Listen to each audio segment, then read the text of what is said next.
¿Qué tal? Buenas noches, bienvenidos a Espiral. Seguimos hablando de los temas que sí importan cuando uno está en la competencia electoral, es decir, las ofertas que hacen los políticos, los aspirantes a la presidencia.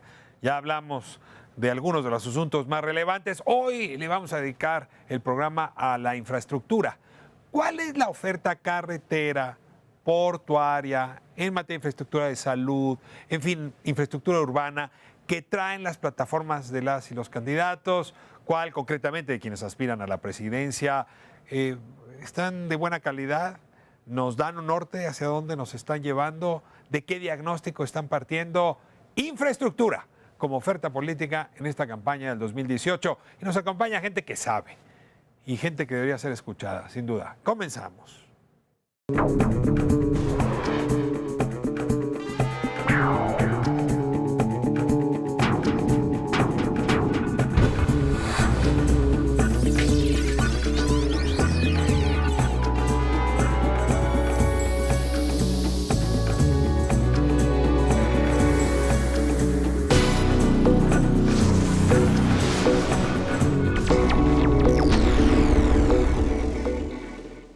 Bueno, pues la conversación prometida, la inversión que hace el Estado, que hace el sector privado para crecer la infraestructura requerida en un país como el nuestro. Y bueno, tengo a quienes desde distintas trincheras, desde distintas especialidades, entienden del tema. Son los especialistas, la especialista. Les agradezco muchísimo que estén aquí y como es tradición en Espiral, les voy a pedir que se presenten. Diana, comenzamos con usted. Muchas gracias por la invitación. Diana Nava, soy abogada, investigadora del programa de gasto público y rendición de cuentas en México Evalúa. Me apasiona el tema de inversión pública porque hay espacios de discrecionalidad que es importante profundizar para poder ver cómo podemos hacer más eficientes los procesos y con eso ayudar a que las prácticas en el país sean mejores. Sí, la eficiencia en el gasto puede transformar un país y puede echarlo a perder. Así es. Y México Evalúa ha hecho un buen esfuerzo revisando el presupuestos. Diana, muchísimas gracias. Le doy la bienvenida a Alfonso Carrillo. Muchas gracias por la invitación. Mi nombre es Alfonso Carrillo, soy arquitecto y me toca llevar la parte del Observatorio de la Industria de la Construcción, que es una institución que es de la Cámara Mexicana de la Industria de la Construcción. Y el objetivo de haber hecho este observatorio es poder manejar los temas de anticorrupción, que como es sabido es un tema muy sensible para nosotros en este sector, gobiernos de datos abiertos, ¿sí? Darle un seguimiento a todo el presupuesto del PEF, en lo que es infraestructura, ¿sí? Y este es el objetivo y creo que es un tema que me ha apasionado, que creo que el país necesitaba que nos metiéramos a fondo y en el que estamos trabajando y aprovechar la coyuntura que se va a dar de un cambio de administración para precisamente crear nuevas políticas o crear políticas públicas en inversión de infraestructura. Le agradezco muchísimo, Alfonso, y le doy también la bienvenida a Edmundo Gamas. Muchas gracias por la invitación. Mi nombre es Edmundo Gamas Buentello, soy el director general del IMEXDI, que es el Instituto Mexicano de Desarrollo de Infraestructura.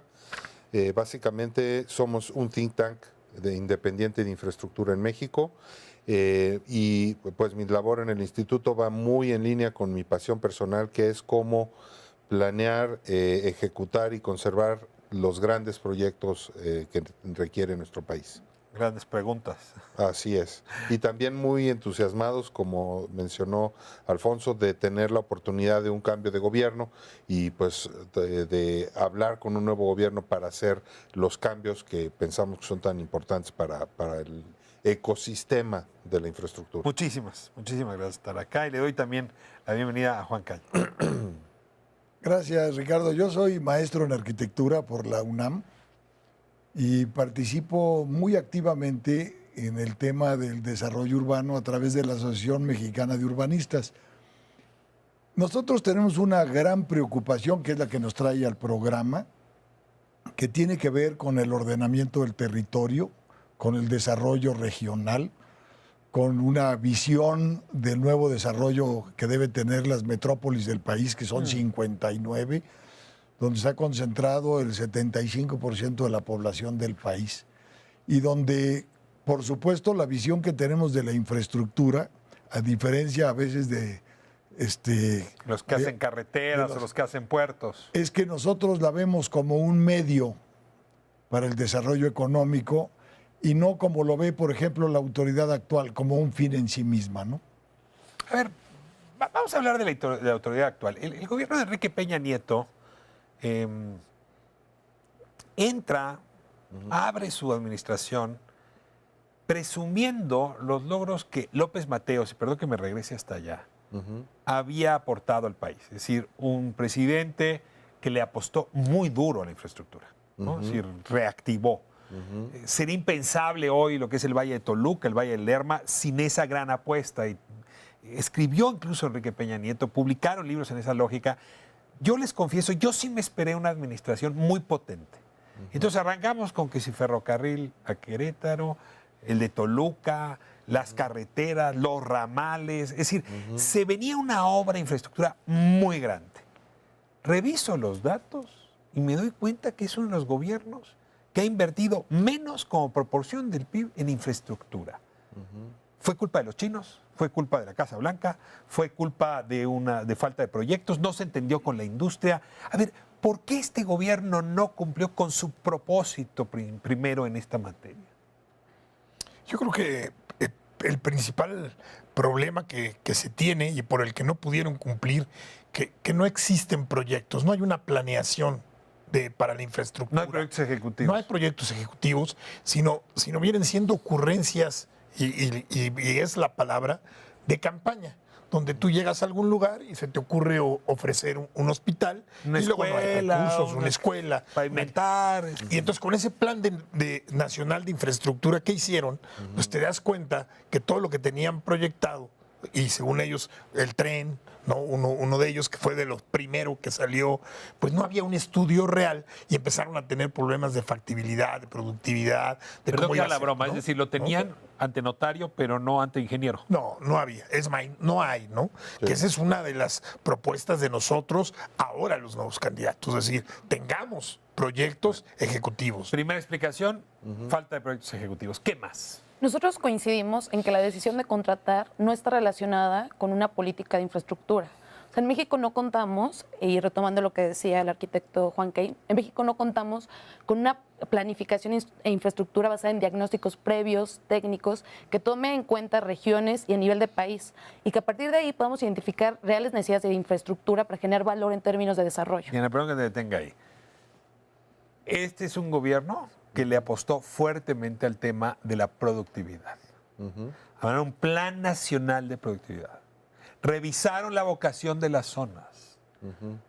Abraham Zamora, ahora es coordinador de asesores del secretario de Relaciones Exteriores, pero fue la cabeza de eso. Sí sabían que ese era un dilema y sí estaban en esa lógica. ¿Por qué no ligaron esas investigaciones con los proyectos? Nosotros lo asociamos a que en México es necesaria una ley de infraestructura. O sea, la ley con la que se contrata obra pública es una ley de contrataciones en la que solo se centra desde que vamos a empezar una licitación con una planeación mínima hasta que se adjudica el contrato. Pero ¿cómo sabemos qué necesidades vamos a priorizar en una cartera de proyectos y a partir de ahí decidir qué proyectos realizar y llevar a cabo? Eso es lo que nos hace falta. Una ley de infraestructura en donde se detalle la planeación que debe haber a nivel nacional y que sea un criterio rector en todos los Última pregunta en sectores. este sentido. Perdón, pero el artículo 26 de la Constitución dice que hay planeación nacional, ¿no? El Plan Nacional de Desarrollo se supone que tendría que resolver lo que tú estás diciendo. ¿Es falta de voluntad o es falta de leyes? Nosotros, claro que consideramos que hay una falta de voluntad, claro que la ley es un mecanismo para llevarlo a cabo, pero coincidimos en que el calendario político, el calendario electoral y los criterios políticos son los que definen en gran parte esto. Juan Edmundo, ¿qué otras razones hicieron para que no A cumplieran? ver, yo quisiera irme a una situación que yo considero que es de fondo. Mira, en México no tenemos visión de largo plazo en nada de lo que hacemos. Todo es el presente. Todo es el presente y como bien dijo Diana, está basado en compromisos según el pueblo que andes visitando, que tiene un valor electoral determinado. Pero no hay una visión de futuro en nada, Y si es de la oposición, ni valor electoral. por supuesto. Entonces, déjame, por ejemplo, plantearte algo. Poca gente sabe que este país en 30 años va a tener 160 millones de habitantes. si estamos Y en hablando... ese momento, ya con una población más bien añosa, Exacto. no tan Bueno, joven como hoy. Se espera que el 25% de esa población sea mayor de 65 años. Entonces, si tratáramos de ubicarnos en una visión de largo plazo, que en este país no existe, porque todo es cortoplacista, todo tiene el afán de conquistar el poder, no el afán de producir un país que pueda ser rico en un plazo. No le queremos dejar la mesa puesta a nadie. Entonces, si no hay una visión de largo plazo en cuanto a las propuestas, ya no digamos de los candidatos, de los gobiernos constituidos, ¿qué sucede? Se hace un plan nacional de desarrollo, que el único objetivo que tiene, hay que decirlo abiertamente, es cumplir con un mandato constitucional que no tiene nada que ver con lo que realmente necesita el país. Hay que cumplir con el plan. A ver, nada más hago una variación sobre su propio argumento. Pasan por un pueblo y dicen, les voy a construir un acueducto. Pero cabe que en realidad no le estén hablando al pueblo, sino a tu amigo el constructor que te hizo un donativo para tu campaña y por eso construyes el acueducto. Es decir, ni siquiera le están hablando al pueblo, le están hablando a los constructores que se han metido en la dinámica del financiamiento de campañas y que luego cobran con obras. Mira, hay parte y parte. Déjame decirte, cuando Luis Echeverría era presidente, recuerdo que en Chihuahua ofreció la construcción de un puente en algún sitio en Chihuahua y le dijeron, oiga, señor presidente, pero aquí no hay río. Te ordeno, secretario de Agricultura, que hagas un río. O sea, es ese un poquito el absurdo de la visión del desarrollo nacional en términos de planificación. Mira, no podemos perder de vista que México tiene un gran territorio, que la visión territorial es fundamental, que la visión regional derivada de esa visión territorial es fundamental, y de cómo está agrupada la población urbana y rural y cuál es la vocación regional de cada parte del territorio. La infraestructura tiene la misión de ser un medio para provocar crecimiento económico, para provocar regiones competitivas, productivas y combatir eficazmente la pobreza. Esa debiera de ser la finalidad de hacer estas cosas, ¿no? De hacer infraestructura. Cuando me muevo hacia allá, este es un gobierno que apostó en el discurso por desarrollar el sur-sureste a partir de infraestructura. Se hizo un plan, se hicieron proyectos, es decir, fue el tema. Sí. Y nada tampoco. Bueno, mira, en el sur-sureste yo creo que la mayor apuesta de este gobierno ha sido las zonas económicas especiales, ¿no? Es un discurso, ¿no? Bueno, la vida real mira, que tiene. voy a ser un poco más generoso. No es usual en mí ser generoso con el gobierno federal. Pero en este caso, creo que sí, independientemente de cualquier otro factor, las zonas económicas especiales sí son un proyecto de larga maduración. O sea, es demasiado rápido o pronto. ¿Pero qué nos han dejado? A ver, dime, ¿qué síntomas ves de que salieron del papel y empieza a volverse ya un proyecto que el siguiente gobierno va a tener que retomar? Honestamente, ninguno. Honestamente, todavía tenemos, realmente lo que se ha hecho es todo el armazón jurídico de las zonas económicas especiales, pero a la fecha están hablando de que se van a licitar los cargos de administrador o los lugares de administradores de zona, y que se quiere dejar en cada zona antes de fin de sexenio una empresa tractora, o sea, una empresa que vaya a tener alrededor una cadena de proveedores, ¿no? Como una automotriz grandota, por ejemplo. Y la realidad es que no sabemos. La realidad es que no sabemos si eso se va a lograr para el 1 de diciembre. Perdóname, pero si el Tratado de Libre Comercio se ratifica, a lo mejor, ¿no? Pero si el Tratado de Libre Comercio, ¿tú crees que puedes traer a GM o a Sony? ¿O a quién se van a traer? ¿A Chiapas o a Campeche? No hay algo un poco como de disparatado. Sí, o sea, definitivamente hay un gran optimismo, ¿no? Y una pregunta que va a haber que hacernos viendo hacia el siguiente gobierno con respecto a estas zonas, porque la realidad es que ya le van a pasar al siguiente gobierno. Este gobierno ya no va a llevar el balón más lejos de donde está, o muy poco más, es cuál es la razón de ser de esas zonas. Digo, entendemos todos que se procura desarrollar la zona económicamente más pobre del país.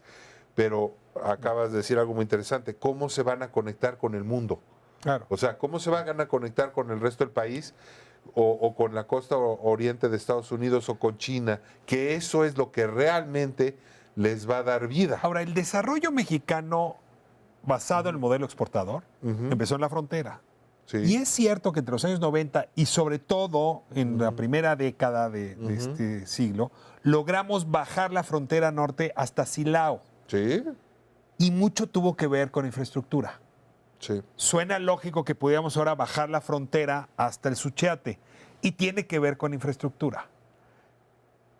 ¿Ven posibilidades de que en los próximos 10 años hagamos eso con carreteras, puertos, aeropuertos, digamos, financiamiento al desarrollo metropolitano, como planteaba Juan? Es decir, ¿es posible, es factible? Yo creo que perdón, a ver, yo creo que lo que es importante es tener muy clara la vocación de cada región del territorio.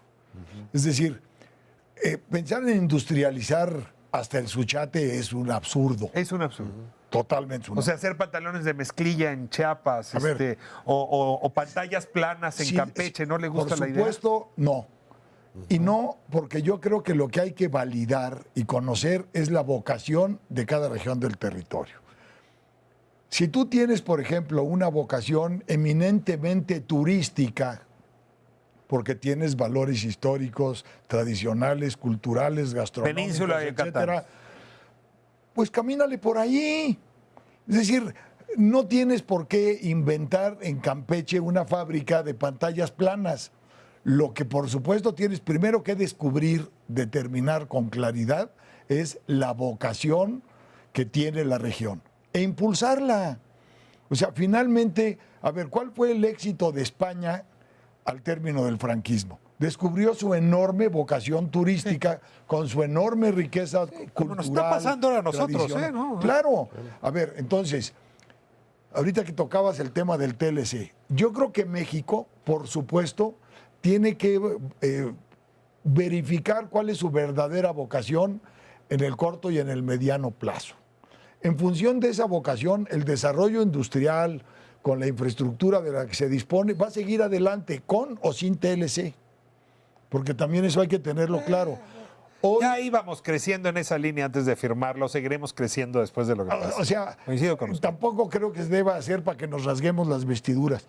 Yo creo que lo verdaderamente importante es si redescubrimos la vocación de las distintas secciones del territorio nacional, haremos infraestructura para impulsar su vocación. Pero Juan, me deja muy preocupado porque decía Alfonso hace un momento, no tenemos proyectos ejecutivos. Pero es que me están diciendo que en realidad no tenemos como ni siquiera los 3 pasos previos. Claro. Bueno, mira, están ver, haciendo... En época de López Mateos sí estaba claro cuáles eran las zonas Sí. y los proyectos. Pero es parte de lo que está diciendo Juan. O sea, en el momento en que tú regionalizas el país y ves cuál es tu vocación, es parte de la planeación. Entonces, en función de esa vocación, tú vas a empezar a planear qué proyectos son. Pero efectivamente estamos atrás. Yo concuerdo con Juan en la parte del tratado. Yo creo que no es tan grave si se da. Yo creo que hay países que están interesados y están esperando que no firmemos y podrían entrar a invertir, pero que de veras sea una inversión donde tengas proyectos ya para el centro, el occidente, la propia frontera norte, bueno, y el sureste. Esa parte yo creo que es vital, ¿no? Antes de irme a corte, déjeme dejar sembrada una intriga, la cizaña. Venga. Uno de esos países es China. Sí. Sí. China trae una cantidad de recursos extraordinarios que le permitieron ofrecerle a México construir un tren de la capital a Querétaro en un plazo de recuperación de esa inversión larguísimo y a tasa cero de intereses. A ver, te regalo tu casa, te la doy a 70 años y no te voy a cobrar interés. Si alguien dice que no, está un poco loco. Y se nos cayó el proyecto. Yo, si fuera chino, no te vuelvo a ofrecer casa, ¿no? Si no Es que vaya a el ser. verdadero negocio era la construcción. Me voy a corte y me cuentan cómo el tren México-Querétaro se debería volver una lección relacionada con lo que están planteando. Vamos a corte y regresamos.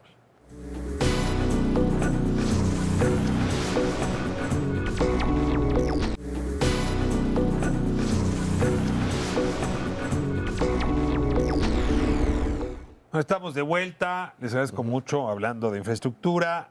Quiero entrar al tema de las plataformas electorales, es decir, la propuesta que traen pues, los candidatos, los aspirantes a presidir este país al respecto.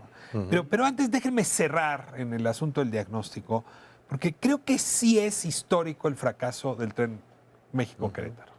Y yo quisiera preguntarles a cada uno, ¿qué lecciones nos deja ese fracaso? Sí. O a lo mejor aquí hay alguien que dice, no fue un fracaso, qué bueno que no se construyó. Sí, bueno, las dos cosas.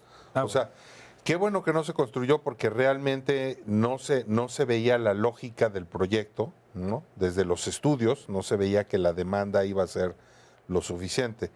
Pero el proceso por el cual se fue llevando la licitación del tren es un proceso que es emblemático porque ha sucedido muchas veces. Si tú recuerdas, durante el proceso empezaron fijando tiempos irreales, donde muchos posibles grupos decían, por favor, denos 6 meses, o denos 8 meses, o denos 12 meses para hacer nuestra postura de licitación. Y la respuesta del SST era no, se tiene que hacer en un plazo absurdamente corto. O sea, solamente quien ya lo tuviera en la mano y ya hubiera hecho el proyecto, podía ganarlo. Absolutamente. Y no sé si también recuerdas cuando quedaba ya solo un grupo, ¿no? Y seguía la prensa preguntándole a SST, ¿por qué estás haciendo esto si ya nada más queda un postor? Fue cuando empezaron a resaltar la tasa cero de interés, etcétera. Pero ahí había que diferenciar. O sea, en la parte no es que estuviera, o sea, al traer tú a los chinos, traías esa tecnología que ellos ya tenían. O sea, ellos dominaban esa tecnología hoy para trenes en el Uber, esa planeación ya la traían, el tiempo que te llevaría. O sea, sí podría hablarse de que había cierta tendencia a favorecerlos o que podía haber algo ahí atrás que hablara de algún acto de corrupción. Pero lo que no comparto, no me hay gustaría... una constructora, GIA, que va a China.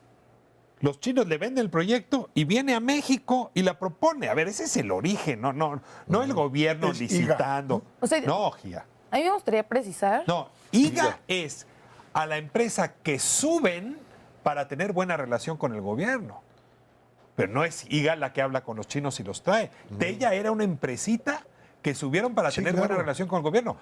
Pero es GIA la que trae a los chinos. Pero mira, ahí nomás me gustaría hacer una precisión antes, para terminar con lo que decía. Yo, si bien una de las críticas era que no había la suficiente demanda, yo creo que ese es parte de los errores que hemos cometido en la infraestructura en el país.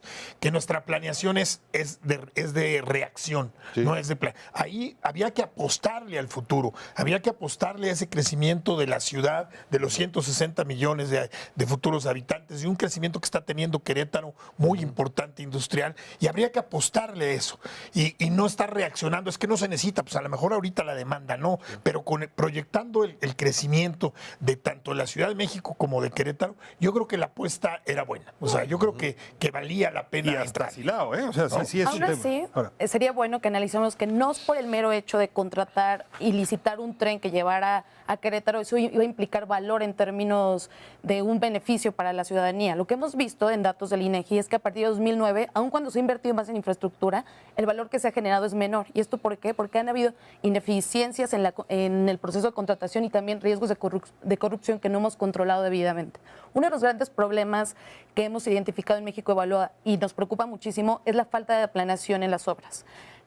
Las obras se programan, se licitan y se realizan sin una planeación adecuada. No se cuenta con un proyecto ejecutivo completo, los estudios de viabilidad no se hacen de manera adecuada ni son públicos, las especificaciones técnicas. Y si no tenemos definido de esa forma el proyecto, no tenemos el control sobre el proyecto y la licitación puede ser discrecional, se puede simular. Entonces, no podemos pensar que fue una oportunidad que se nos fue de las manos si no tenemos, en términos de una política de contratación pública, los medios para controlar la licitación y garantizar que esta realmente tienda a garantizar las mejores condiciones para el Estado. Tienes el ejemplo del Paso Express. Así es. A ver, el Paso Express que se ha vuelto famoso por su socavón.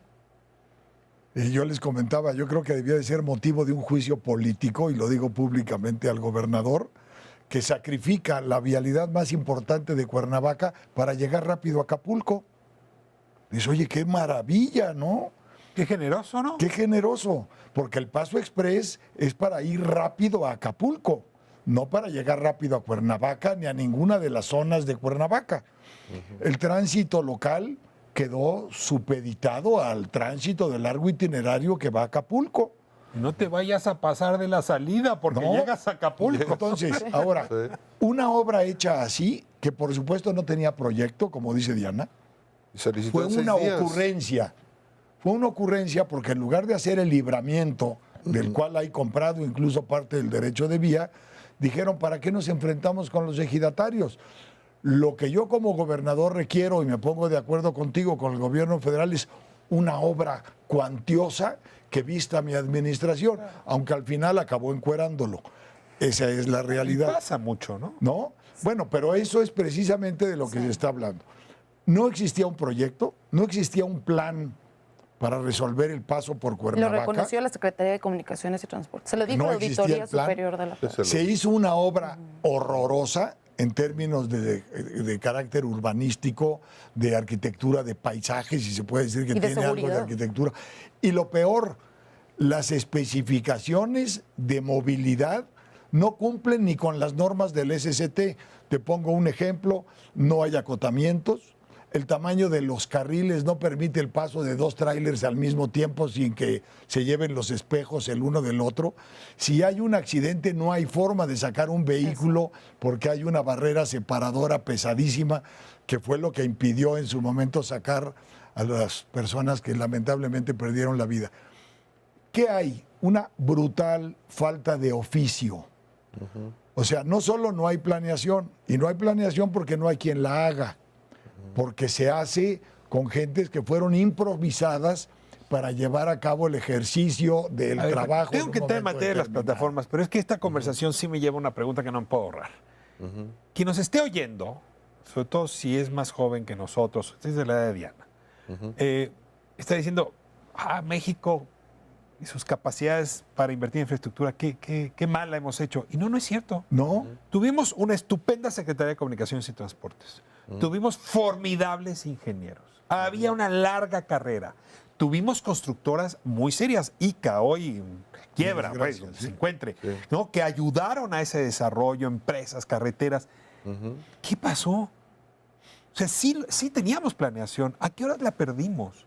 ¿Alguien tiene una idea para ponerle una fecha y ya entrarle al futuro? Cuando perdimos el buscar los perfiles de las gentes correctas para ejecutarlo, se volvieron puestos Cuando nombramos políticos. médicos como secretarios de Exactamente. comunicación. Si tú revisas toda la estructura de los centros SCT, yo te podría decir que arriba del 70% el perfil no es El momento en que técnico, ¿no? sucedió fue el sexenio de Ernesto Zedillo, donde por primera vez el secretario de Comunicaciones era un licenciado o maestro en economía, Carlos Ruiz Sacristán, un hombre muy respetable.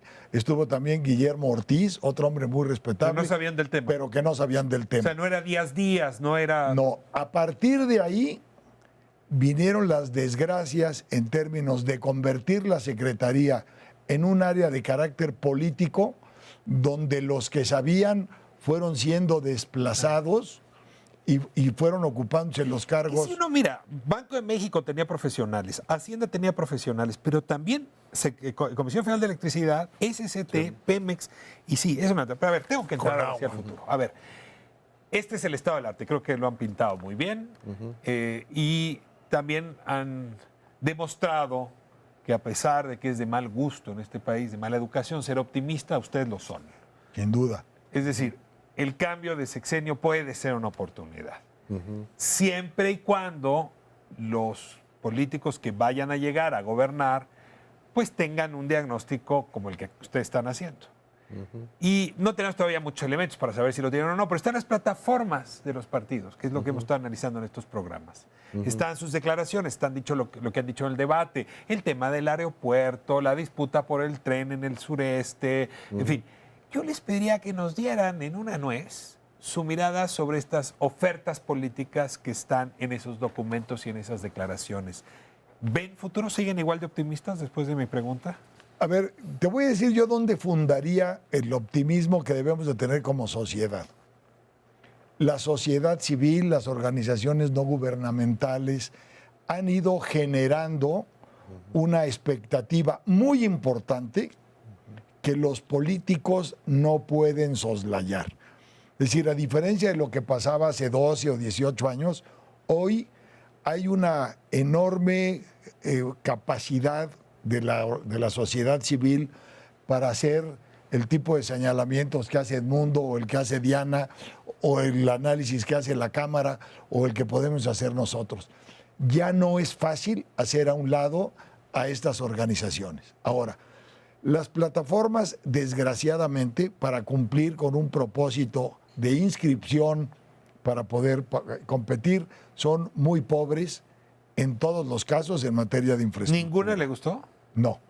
Y no me gustan porque ¿Son pobres en número de páginas? ¿Son pobres en número de propuestas? ¿En diagnóstico? son, en primer lugar, a ver, el país ya está sobrediagnosticado. No se necesita ya hacer diagnósticos. Todo el mundo tiene diagnósticos de todo lo que hay y de todo lo que falta. Y de lo que está mal de lo que hay. Eso yo creo que ya no es necesario. No hay una visión de planificación o de planeación de largo plazo. En ninguna. Todos se concentran en el periodo que les tocará gobernar si llegan. Primer error de cualquier plataforma. No hay una visión de largo plazo. Segundo, no hay una visión territorial global. Se habla de proyectos puntuales. Se toca si el aeropuerto debe o no ser. No es posible, por ejemplo, déjame adelantar el tema del aeropuerto, que se haga un proyecto de esa cuantía y de esa importancia. 250,000 millones. Pero lo importante no es solo la inversión. La verdad es que si va a generar 450,000 empleos, necesitas construir a partir de ya una ciudad para 450,000 habitantes cercana al aeropuerto. Necesitas construir una plataforma logística de la que nadie ha hablado, pensando en que lo más importante de lo que traen los aviones, desde el punto de vista humano, pues son los pasajeros, pero desde el punto de vista económico es lo que traen en la panza y es la carga, el manejo de las aduanas. ¿Cómo vas a mover? ¿Pero eso no está en el proyecto? Bueno, si ustedes lo conocen, sería bueno que lo difundieran. El proyecto no lo conoce nadie en ese sentido. Es más, cuando se pasan imágenes del aeropuerto, nadie ha visto proyectos de las aduanas, de una plataforma logística, nadie ha hablado del tren, en el cual debiera de recibirse ese Qué bueno enorme... que ya cené porque se me ha caído pésimo la comida. A ver, las plataformas, los planteamientos, ¿están así de débiles como Juan está planteando? Nosotros hemos observado y hemos tratado de contrastar las plataformas a partir de nuestras recomendaciones y hemos visto unas más ambiguas que otras. Uno de los principales temas de preocupación es que si bien se han abordado temas de contratación de obra pública, es a partir de la corrupción. Y si bien la sociedad está enojada porque hemos visto casos emblemáticos como el del socavón en el Paso Express, creemos que se ha dejado al lado una parte muy importante, que es cómo generar más valor a partir de la inversión que se está haciendo. No solo por problemas de corrupción, sino cómo invertir bien el dinero. No hemos visto propuestas concretas sobre la planeación de la obra. Por ejemplo, crear un instituto nacional que pudiera garantizar que las decisiones de infraestructura fueran técnicas y se alejaran del criterio político y del calendario electoral. ¿Cómo podemos hacer para que las licitaciones realmente sean competidas, cumpliendo la Constitución que ordena que sea la regla general y reducir las adjudicaciones directas? O los convenios de colaboración, que fueron el esquema que se empleó en la estafa maestra que ha sido tan evidenciada, que es uno de los mecanismos que el gobierno emplea muchísimo para contratar obra pública, también como adquisiciones, porque como no está regulado en una ley, permite muchísima opacidad y los riesgos de corrupción son muy amplios. Las plataformas. Yo coincido absolutamente con lo que está diciendo Diana, están súper esqueléticas. La realidad es que No se preocuparon. el candidato que resulte el ganador va a tener que empezar el tema de infraestructura prácticamente desde cero. No va a poder traer de su plataforma gran cosa. Me sorprende que los partidos no hayan hablado con la sociedad civil. Ustedes ya traen diagnósticos, proyectos, en fin. Sí. O sea, muy fácil subirlos a las plataformas. Ningún partido se acercó con ustedes, con la Cámara. Les preguntó qué opinaban. El Colegio de Ingenieros son muy activos. Nada. No, mira, nosotros viendo lo que la historia nos decía sobre la planeación y la inversión en infraestructura, estuvimos trabajando durante todo 2017 haciendo esa regionalización para hacer una propuesta de cómo invertir en infraestructura, cómo y de dónde sacar recursos y todo esto. Y lo que hemos hecho es estarnos reuniendo con los diferentes equipos, porque sus plataformas... ¿Y les hacen caso? Sí están receptivos. Al menos hasta ahorita han sido receptivos. ¿Todos Sí. los equipos? Hasta ahorita los 3 principales, sí. Ahora, digamos, lo que yo sí he escuchado como propuesta general es que estamos en un momento, por si te lo he escuchado ya hace muchos años, pero otra vez, estamos en un momento de la economía mexicana donde hay que apostarle fuerte al mercado interno. Sí. Y hay que desarrollar capacidades, desde luego logísticas, pero también de consumo, conectarnos mejor las zonas que no son globales. Y todo eso tiene que ver con infraestructura. Es decir, sí pareciera ser una propuesta central. Voy a corte y de regreso me gustaría que me dijeran, imaginándose que aquí está sentado el futuro presidente de México, ¿qué le recomendarían? Casi incluso en sus primeros 100 días, a propósito de infraestructura. Voy a corte y regresamos.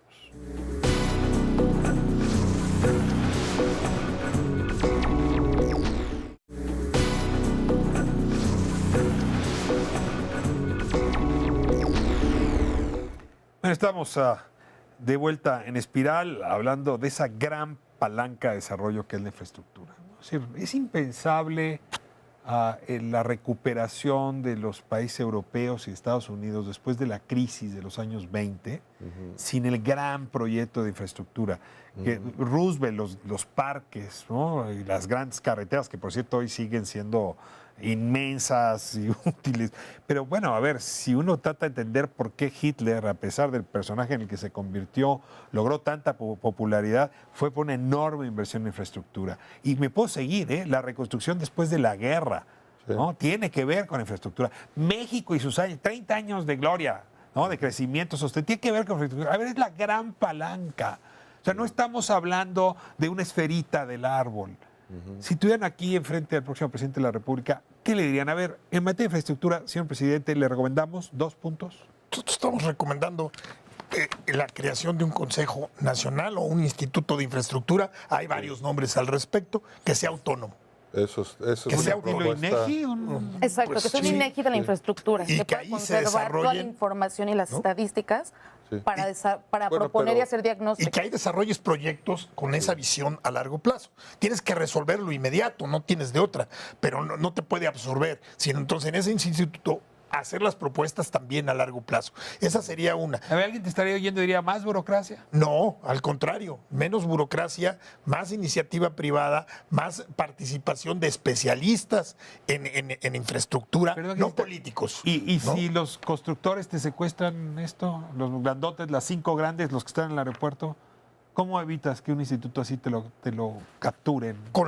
Precisamente con los proyectos, o sea, estos grandes proyectos de infraestructura, que es lo que ha habido, como es el nuevo aeropuerto, que se centraliza en ciertos consorcios y la derrama todavía no baja a empresas pequeñas o medianas, ¿sí? Pues lo que tienes que hacer en tu instituto de infraestructura o en este organismo es crear proyectos que generen esa derrama. Tienes que resolver lo grande, pero también tienes que darle trabajo a los pequeños. Y esto no va acompañado nada más de eso. Necesita reformas en la cuestión hacendaria. Por ejemplo, ese ramo 23 tan tocado, nosotros estamos en total acuerdo de que hay que hacer una reestructuración en ese ramo que es de opacidad y que hay mucho recurso que se pierde, ¿no? Y entonces ahí también necesitamos una estructura, una ley de la que hablaba Diana, una ley general de obras, porque hoy día tienes una ley de adquisiciones y hay 33 más que no te generan piso parejo y entonces que no generan trabajo para esas pequeñas que estás diciendo. Entonces ahí se requiere.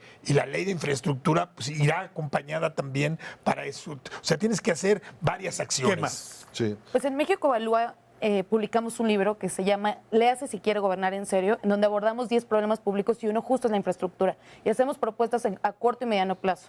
En planeación proponemos que se fortalezca y que hayan criterios que sean transparentes sobre cómo se seleccionan los proyectos. Para esto sería ideal un Instituto Nacional de Infraestructura que tuviera autonomía desde la Constitución, que fuera el INEGI, que en términos de que tenga estadísticas sobre la obra existente, su mantenimiento, y a partir de ahí generar realmente necesidades de infraestructura. También que se fomente competencia en las licitaciones, para que eso también pues inyecte en el mercado, porque como bien decías, la infraestructura y la inversión en infraestructura es una actividad económica en sí misma, o sea, se ve reflejada en el PIB. Entonces hay que darle todo el impulso y que estas sean competidas, para que no solo lleguen 2 o 3 y entre ellos se decían contratos por miles de millones de pesos. Y además, y algo que es muy importante, que sean transparentes, porque cuando son transparentes permite el escrutinio público tanto de expertos en construcción, arquitectos, de la sociedad civil, para que hagamos propuestas y a partir de ahí podamos colaborar con el gobierno en mejorar las prácticas y las decisiones. ¿Qué más? Sí, y Así en también 10. una base de datos.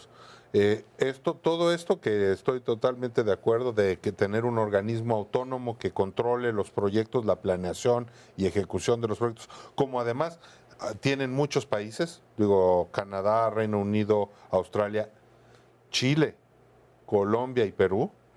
Es una dependencia de atrasados. gobierno, no es una empresa. Sí es una dependencia de gobierno, pero como acaban de señalar los compañeros, como el INEGI. Como especializada. está aislada. ¿Pero construye y o nada protegida. más planea? No, nada más Depende, planea. depende del país, ¿eh? Depende del país. Por ejemplo, en el Reino Unido solo planea. Pero otro caso, digo, yéndome a otro extremo, por ejemplo, en Perú o en Colombia, especialmente en Colombia, son responsables de todo el ciclo de vida. Entonces, planean, tienen una vicepresidencia de planeación, una vicepresidencia de ejecución y una vicepresidencia de operación. de operación. Entonces, hay diferentes maneras de constituirlo. Mira, yo hago una corrección. Nosotros hemos hablado mucho de un Instituto Nacional de Planeación para el Desarrollo Regional, donde la infraestructura sea parte. Quiero seguir insistiendo, la infraestructura no es un fin, es un medio para el desarrollo económico y para el desarrollo regional. Eso es fundamental entenderlo así. La creación de una instancia autónoma como el INEGI podría ser muy exitosa. El INEGI aporta una gran cantidad de información. Ahora, ¿qué proyectos seleccionar? Aquellos que ofrezcan la mayor rentabilidad desde el punto de vista económico para el país y para las regiones. Esos deben de tener prioridad. Y eso es un punto muy importante que incluso nos han señalado otros países. No tenemos un sistema de filtros. Es correcto. Y ya lo habíamos visto un poco antes en esta discusión. ¿Cómo si tú tienes 5,000 proyectos, escoges los 200 a los que le vas a dar recursos? Pues lo vas a escoger de acuerdo a ciertos criterios de cuáles son los que mayor valor le agregan al país. Y rentabilidad es un Debería criterio. ser. Claro, y lo que hoy le llaman costo-beneficio tendría un poquito que ver con esa visión.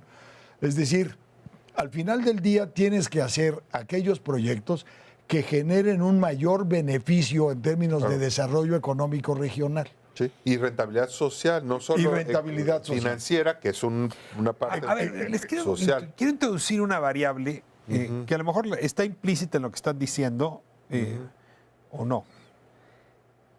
La apuesta presupuestaria en materia de infraestructura, muy bien reflejada, por ejemplo, en el caso de la carretera Acapulco, es una apuesta que beneficia al México más pudiente, al México que tiene mayores ingresos. A ver, lo explico así. Hay un gran muro entre pobres y ricos hoy en las ciudades. Nada más que no es muro. Los ricos van en el segundo piso y los pobres en el primer piso. Abajo están los baches y arriba, si puedes pagar, te mueves como si estuvieras en Suecia. Pero en las carreteras es igual. O sea, la carretera de cuota como solución hace que casi todas las comunidades en este país, de abajo de 7,000 habitantes, no tengan salidas de las carreteras, no puedan utilizar las carreteras, porque son de cuota y están concesionadas a 20 años. Es decir, la infraestructura se ha usado para discriminar. ¿Cómo Bueno, lo que compagino pasa la es que- decisión de rentabilidad con esta lógica? Hay rentabilidad financiera y hay rentabilidad social. A ver, ¿cómo se distingue? Bueno, la rentabilidad financiera es vamos a decirlo, una subcuenta de la rentabilidad social, que es realmente el costo-beneficio para el país, tomando en cuenta todos los beneficios y derramas que pueda haber para una comunidad. de tener una calle o de tener un agua limpia, ¿no? La rentabilidad financiera es una parte de eso, es el pilar que hace que los inversionistas privados puedan estar interesados, pero no, obviamente el Estado puede ver que darle agua potable a todos los niños del país tiene una rentabilidad social y por lo tanto merecedor de gasto público, aunque para hacer el proyecto atractivo para el sector privado, ¿no?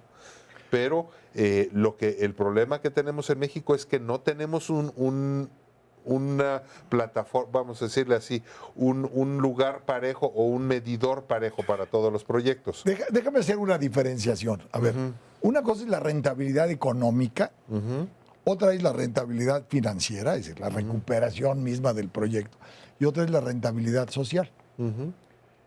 ¿Qué pasa La con social esas? no ha estado en la preocupación de nadie. No, A ver, y no por está- eso las comunidades no tienen infraestructura. Esa es la razón que los pueblos chicos no tienen agua potable, no tienen A ver, planta de tratamiento ves de agua, no pasar tienen la camino. supercarretera enfrente de tu Sí, pueblo, sí. pero no tienes acceso a ella. Sí. No, pero yo creo que tiene su razón de ser. Mira, una de las cosas que hay que combatir en un esquema eficiente de planeación es la dispersión. Es decir, México tiene más de 100,000 comunidades de menos de 5,000 habitantes.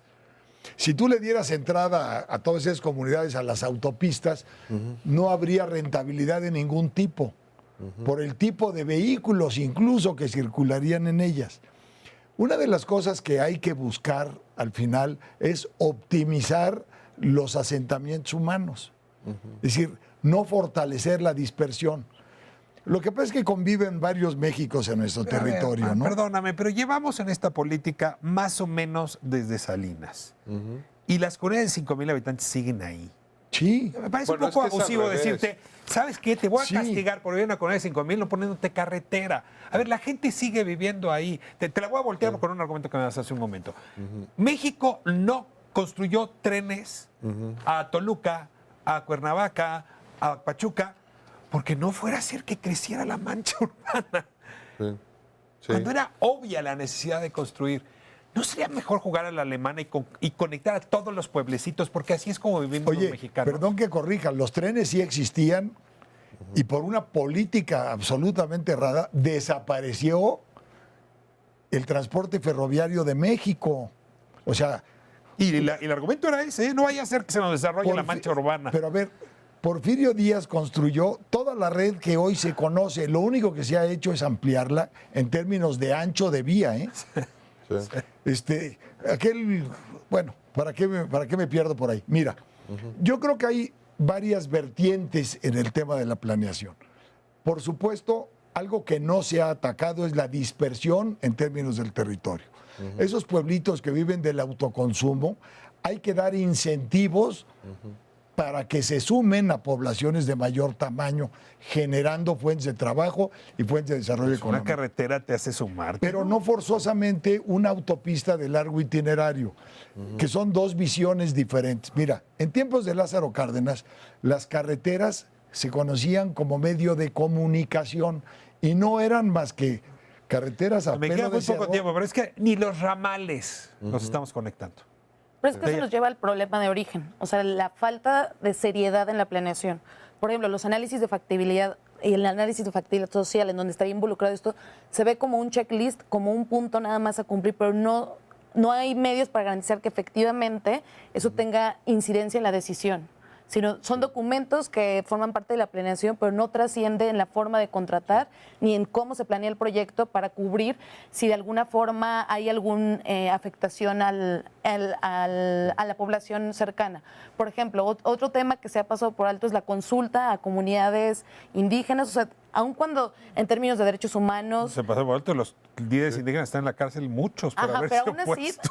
no se han adoptado mecanismos para poder lidiar en términos de costo-beneficio con esto. Y justo vemos problemas como el que vemos, las noticias que se han visto del tren México-Toluca, que han habido suspensiones, han habido paros. O sea, es un problema que no se ha, aun cuando lo hemos sufrido por mucho tiempo, no se han adoptado medidas para poder mediar con Se eso. me acabó el programa y lo lamento mucho porque apenas estamos a la mitad de los temas. Yo les prometo que vamos a seguir hablando, pero tienen 30 segundos, 40 de conclusiones. José, si quieres, comenzamos contigo. Sí, mira, yo creo que el problema que tocas es real Y yo creo que lo que hay que hacer es desarrollar dos tipos de infraestructura. Esa macro infraestructura que te va a llevar a grandes trayectos, a grandes inversiones, y la infraestructura de las comunidades y las infraestructuras de los municipios y de los estados. Que urge que se resuelvan esos problemas, porque ya lo estamos viendo, que los estados están siendo los focos más importantes de corrupción, donde menos se está invirtiendo el dinero, sino está siendo robado. Así, claramente. 30 segundos, Juan. 1. Constituir ese Instituto Nacional de Planeación para el Desarrollo es un elemento fundamental. 2. Devolverle la confianza a la sociedad, que está absolutamente perdida en términos de su relación con la autoridad.